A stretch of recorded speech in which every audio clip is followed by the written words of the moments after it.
Skarloey, the little engine, loves all the sights and sounds along his line and knows them very well.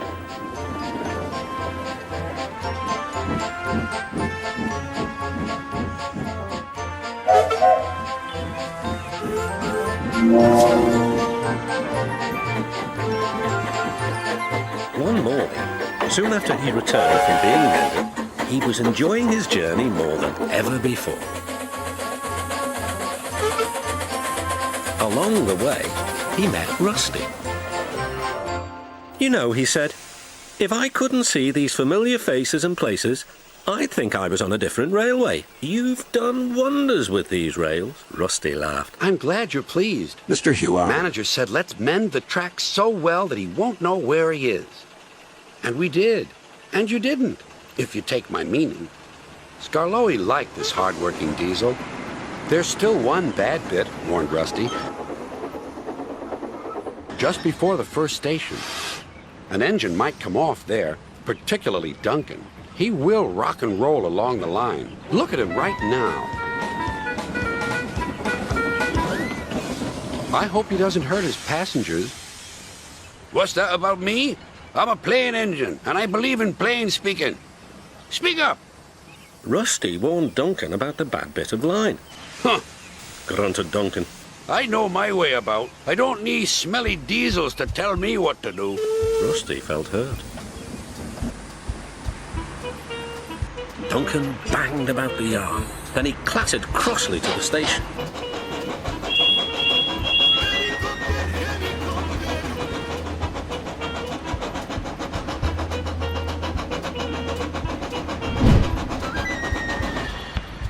James was already there, waiting for him.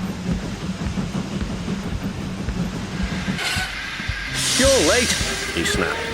I know, said Duncan. It's that smelly diesel's fault. Rusty tries to teach me how to stay on the rails and then goes off leaving me to find my own coaches. You poor engine, sympathized James. I know all about diesels. One crept into our yard and ordered us about. I soon sent him packing. Duncan was filled with admiration. He didn't know that James was boastful and sometimes didn't tell the truth. Send Rusty packing! Send Rusty packing! He climbed the hill furious. Well done, boy. Keep it up, encouraged his driver. Soon they were near the first station. Duncan was pleased. Nothing's happened. Nothing's happened, silly old diesel. Clever me. And he rocked and he rolled along the line.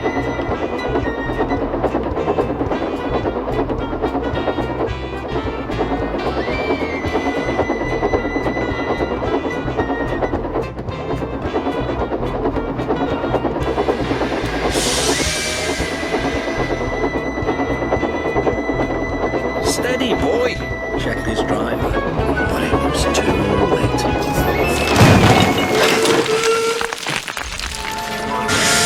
Holy shit! I'm off! And he was. I warned him, said Rusty. but all he did was call me names. The little diesel refused to move. I'm ashamed of you, Rusty, said Skarloey. Think of the passengers. What are they going to do? Oh, I'd forgotten them. Yes, of course. We must help the passengers. And Rusty roared into life.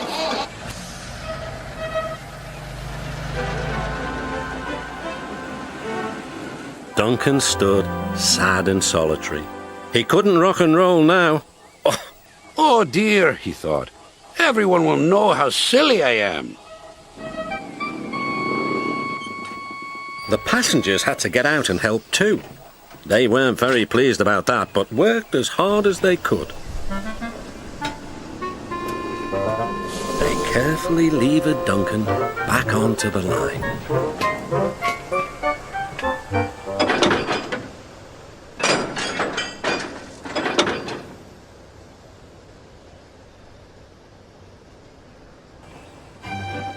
After that, Duncan was extra careful all day.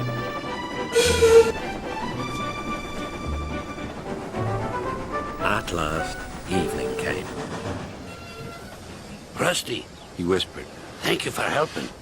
I'm sorry I was rude to you. That's all right, Duncan. I wish all diesels were like you. Let's be friends. Suits me, replied Rusty. We'll mend that bad bit of rail first thing tomorrow.